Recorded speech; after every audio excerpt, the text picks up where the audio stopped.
Hello बच्चों, आपके अपने YouTube channel are an education foundation में आपका स्वागत है। मैं दिनेश कुमार। आज हम आपको पढ़ाने जा रहे हैं दो चरों वाले रैखिक समीकरण। लेकिन इसके पहले हम थोड़ा सा जानकारी ले लेते हैं क्या क्या पढ़े थे।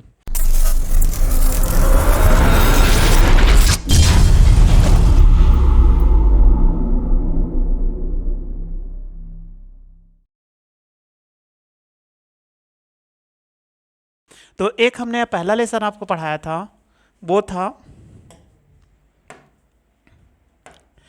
जो पहला लेसन था संख्या पद्धति। संख्या पद्धति आपने पढ़ा है। एक ये पढ़ा है, पद्धति हो गया, और दूसरा जो पढ़ा दिया वो बहुपद। यानी इस दोनों लेसन को हमने बहुत अच्छे से पढ़ भी लिया है और क्या किया, समझ भी लिया है। आज हमें एक नया लेसन, तीसरा लेसन पढ़ने जा रहे हैं, दो चरों वाले रैखिक समीकरण। यह भी लेसन क्या है, बहुत ही आसान है, बहुत टिपिकल नहीं है, इस परेशान मत होइएगा। क्योंकि पिछले क्लास में आप, यानी क्लास 9th है, उसमें आपने पढ़ के आए थे कि एक चरों वाले रैखिक समीकरण। तो एक चरों वाले रैखिक समीकरण में आज हमें वही पढ़ना है, दो चरों वाले। तो चलिए थोड़ा सा हम रिकॉल कर देते हैं कि चर वाले रैखिक समीकरण क्या होते हैं।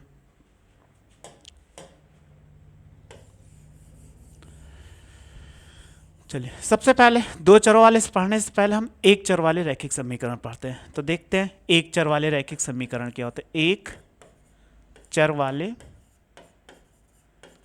रैखिक समीकरण। अब एक चर वाले, तो एक चर का मतलब आप जानते हो, एक्स वाई जेड को हम क्या बोलते हैं, चर। जिसमें एक ही चर हो उसे हम क्या बोलते हैं, एक चर वाले रैखिक समीकरण। एग्जाम्पल के रूप में अगर हम इसमें एग्जाम्पल देखते हैं तो ये कितना हो जाएगा, जैसे आपको मिल जाए ए एक्स प्लस बी बराबर कितना, 0। तो देखो इसमें एक चर प्रयोग हुआ एक्स, तो एक्स एक चर प्रयोग हुआ। या ऐसे भी लिख दिया जाए ए वाई प्लस बी बराबर कितना, 0। तो इसमें भी देखो कितना, एक चर प्रयोग हो।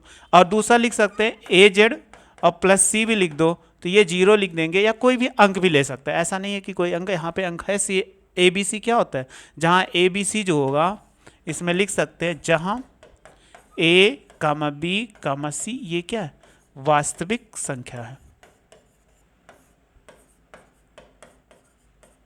ये आपने पीछे पढ़ा था कि अगर नंबर के रूप में इसे समझना चाहोगे तो ऐसे लिखा होता 3x माइनस 5 बराबर 0। तो देखो यहाँ पे ax की घात कितना, 1 है। या ऐसे लिख दिया जाए 5y और माइनस 8 बराबर कितना, 0। तो ये भी क्या है, एक चर वाले रैखिक समीकरण। एक चर वाले रैखिक समीकरण क्यों बोल रहे हैं, क्योंकि यहाँ पर x एक चर है, एक ही चर, y नहीं है। यहाँ पे देखो y है तो एक ही चर है, दूसरा x नहीं, इसलिए क्या बोलते हैं इसको, एक चर वाले रैखिक समीकरण। आज हमें उसी से पढ़ना है, बट क्या करना है, थोड़ा सा अलग पढ़ना है, दो चर वाले रैखिक समीकरण। तो आइए हम समझते हैं दो चर वाले रैखिक समीकरण क्या होते हैं, उनको समझते हैं।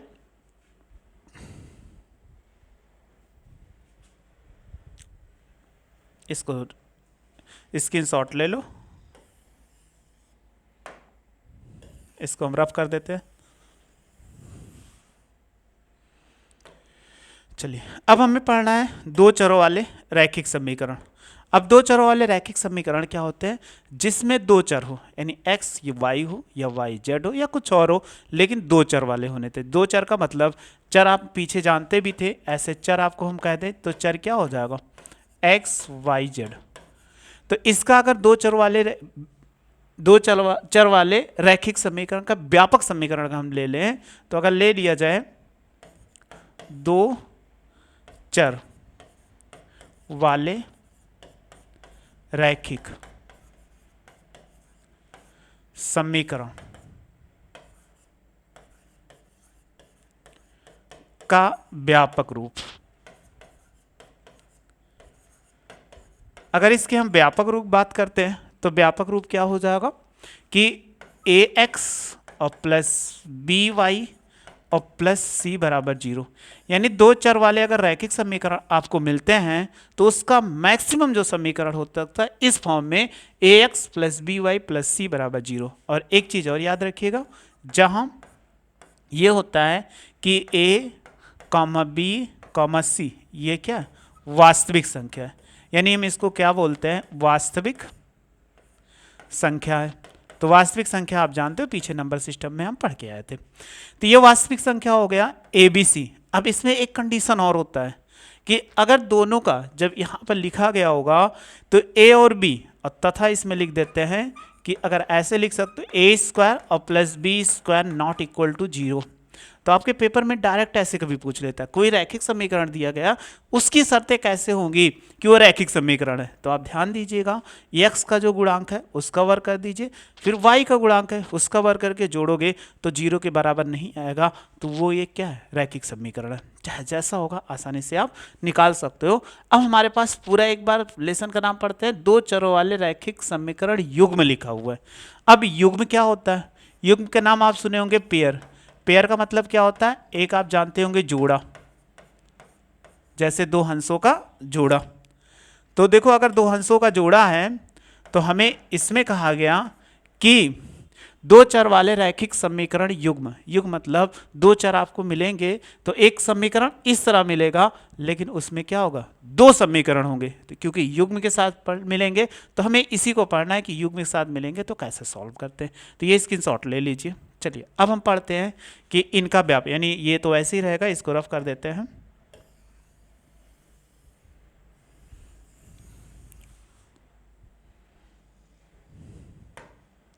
देखो दो चरों वाले रैखिक समीकरण का युग्म, अगर युग्म ले लेते हैं तो युग्म ले लोगे क्या हो जाएगा, सबसे पहले a1x प्लस b1y और प्लस c1 बराबर 0, एक समीकरण, क्योंकि हमें अलग अलग नंबर डिनोट करना पड़ेगा तो इसीलिए a1 b1 c1 मान लेते हैं। दूसरा क्या होगा कि a2x और प्लस b2y और प्लस c2 बराबर 0। तो आप देखो युग्म मतलब दो समीकरण, एक रेखा है, तो अभी बताए थे ये जो दो चर वाले रैखिक समीकरण, रैखिक समीकरण का मतलब एक रेखा का समीकरण। तो ये एक रेखा है और ये दूसरी रेखा है, तो दो रेखाएं हो गई, तो दोनों रेखाओं में अलग अलग दिया गया है, लेकिन ये कैसे को प्रदर्शित, युग्म को प्रदर्शित कर रहे हैं। तो देखो ये कैसे युग्म है कि नहीं, एक समीकरण ये पहला होगा, ये दूसरा होगा, तो युग्म के रूप में मिल रहा है। तो हमें इसी लेसन में पढ़ना है कि युग्म, तो दोनों समीकरण दिए होंगे वो किस प्रकार होते हैं, कैसे हैं, उन्हीं को समझना है। चलिए इनके लिए भी कंडीशन है, आप जानते हैं, जहां a1 b1 c1 ये हो जाएगा a1 b1 c1, और लिख सकते हो कि दूसरे वाले को a2 b2 और c2, ये क्या है, वास्तविक संख्या है। ये तीनों हमेशा क्या रहेंगी, वास्तविक संख्या है।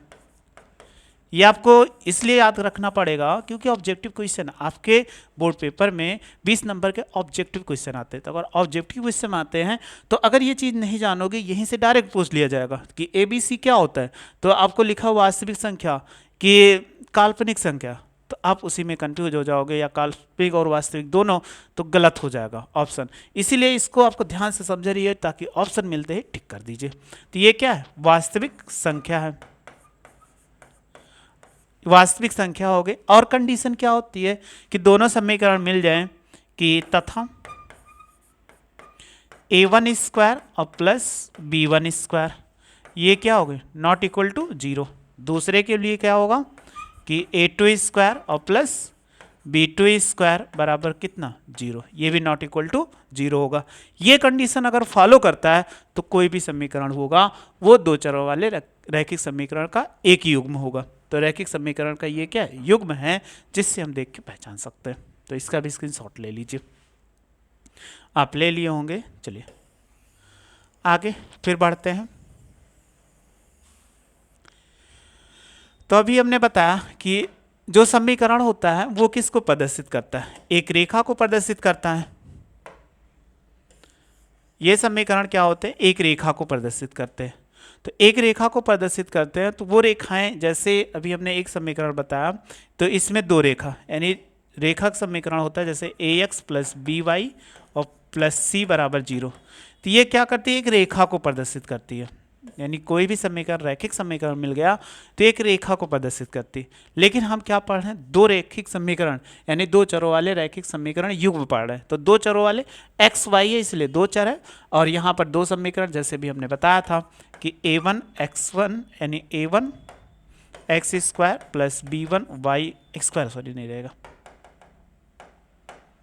ax और प्लस b1y प्लस c बराबर 0, और दूसरा a2x और प्लस b2y और प्लस c2 बराबर ये 0। तो ये दो समीकरण है। तो दो समीकरण है तो इसकी रेखा अलग होगी, इसको चाहे आप L1 मान सकते हो, इसकी रेखा क्या हो L2 होगी।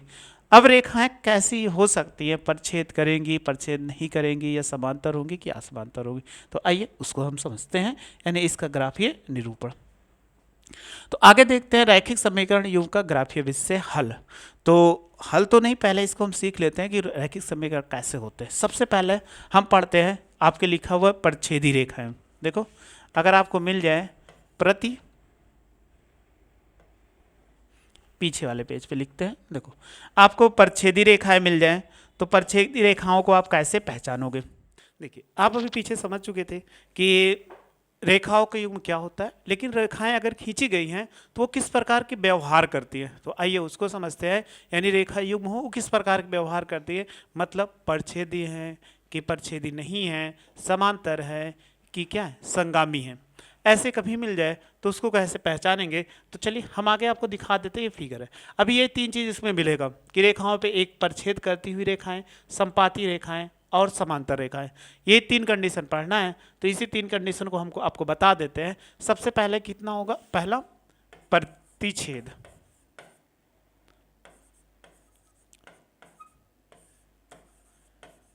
करती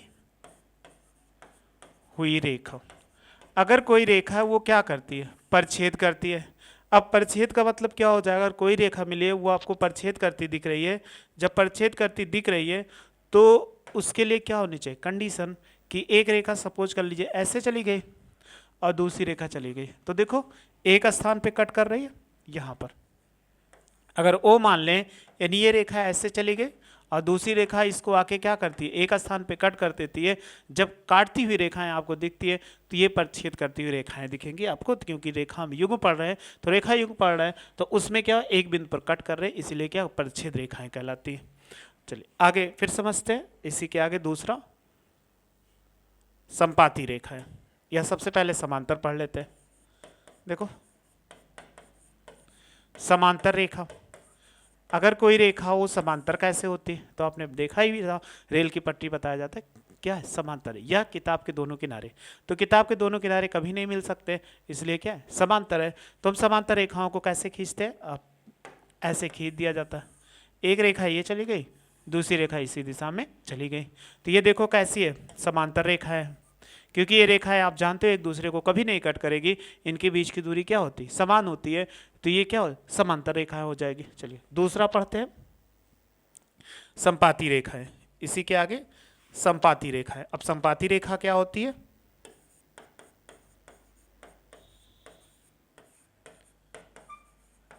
संपाती रेखाएं, संपाती समांतर की जैसे होती है, लेकिन ये क्या होती है कि बीच की दूरी। लेकिन संपाती रेखाएं कैसी होती है, एक रेखा सपोज कर लीजिए ऐसे चली गई, ठीक है, अब उसी के ऊपर से कोई दूसरी रेखा गुजर जाए।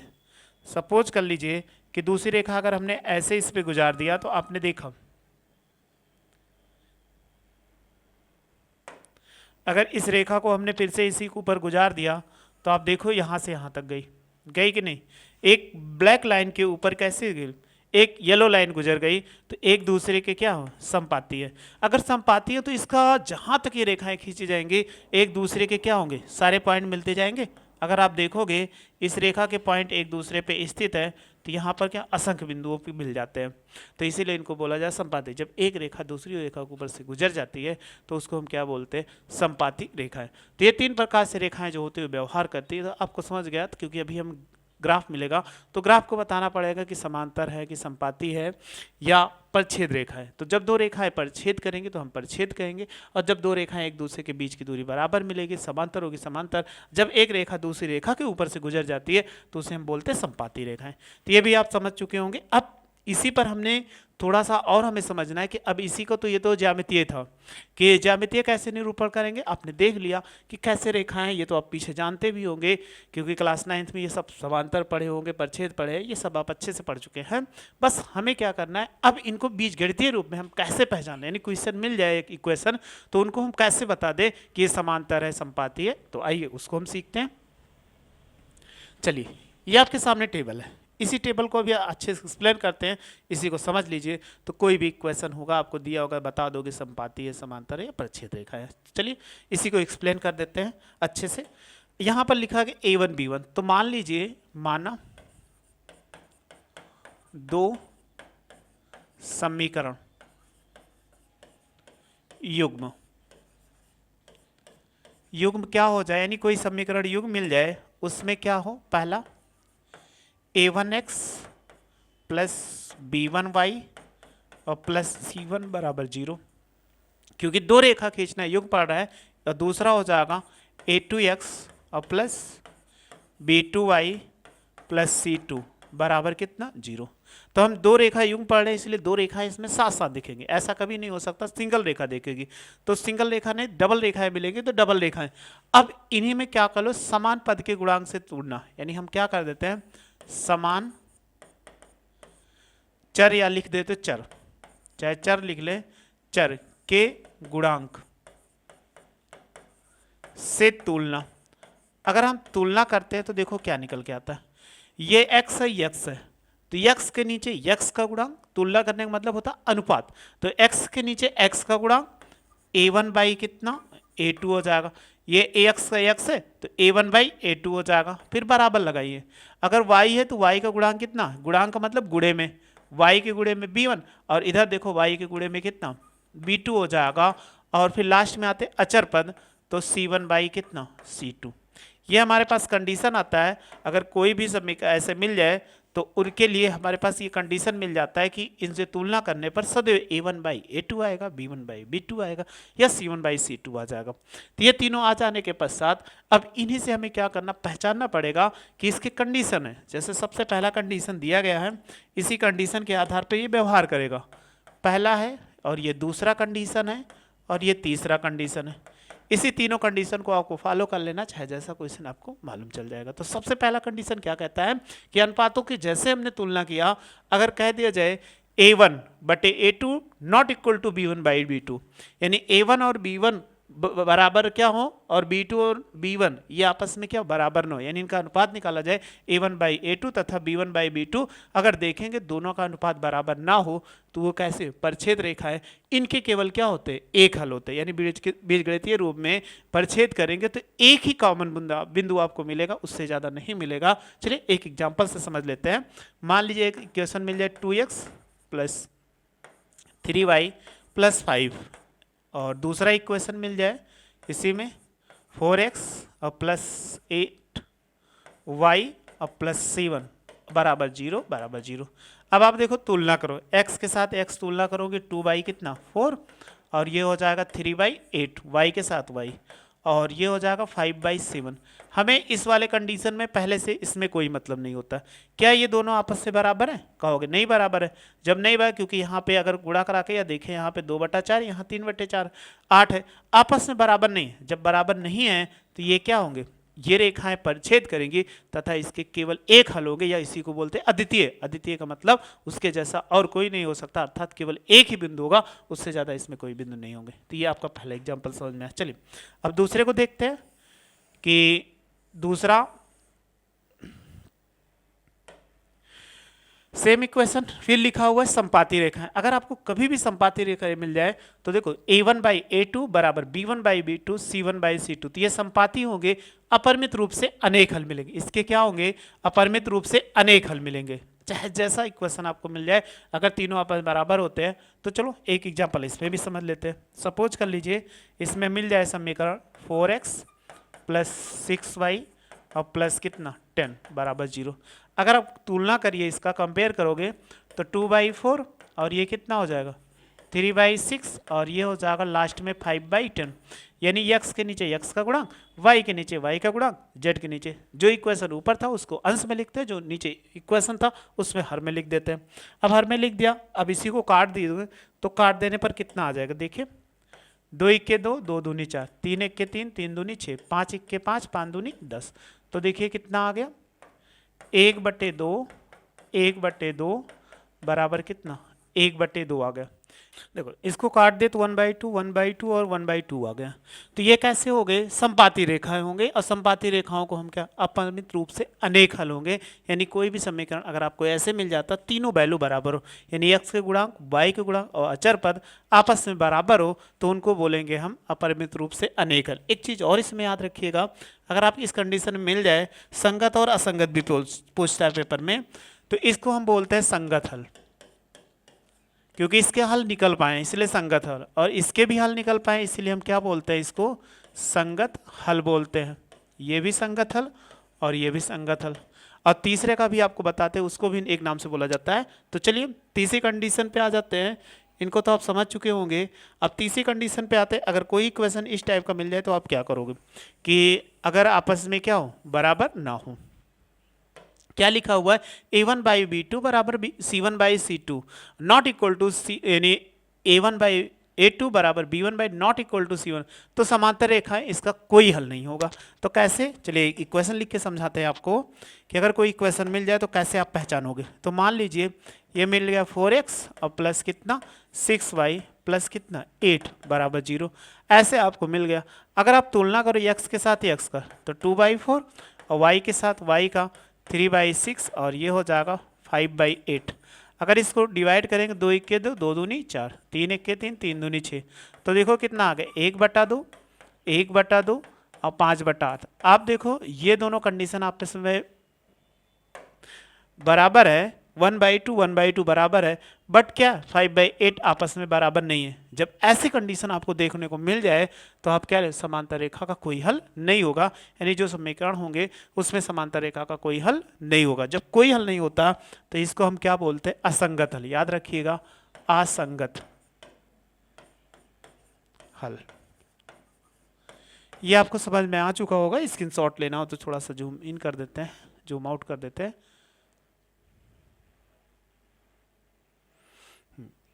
आप स्क्रीनशॉट लीजिए। अब आपको समझ में आ चुका होगा कैसे इक्वेशन हमें कोई मिलता है तो रेखा का समीकरण उनको हम किस प्रकार पहचानेंगे, उसकी हमने शर्त भी बता दी, वो अच्छे से सीख भी चुके हैं, याद कर लेना। क्योंकि ऑब्जेक्टिव क्वेश्चन आपके पेपर में 20 नंबर के आते हैं, तो 20 नंबर में से ऐसे ही क्वेश्चन पूछे जाएंगे, छोटी छोटी जानकारियों को कुछ क्वेश्चन सॉल्व करने हो, कुछ क्वेश्चन देख के आंसर करना होगा। तो जो कंडीशन हमने बताया था कि रेखा युग्म का, तो उसको आप ध्यान से समझ लीजिए, और बहुत आसान है याद करना, याद भी हो गया हो आपको। तो बस मेरे साथ ऐसे जुड़े रहिए, अच्छे से पढ़ते रहिए, आपको कोई प्रॉब्लम नहीं होने वाली, बराबर वीडियो मिलती रहेगी, आप पढ़ते रहिए मस्त होकर, और आपका पेपर अच्छा जाने वाला है। वीडियो अच्छी लगी हो तो लाइक करिए, शेयर करिए और सब्सक्राइब करिए मेरे चैनल को। वीडियो देखने थैंक यू सो मच।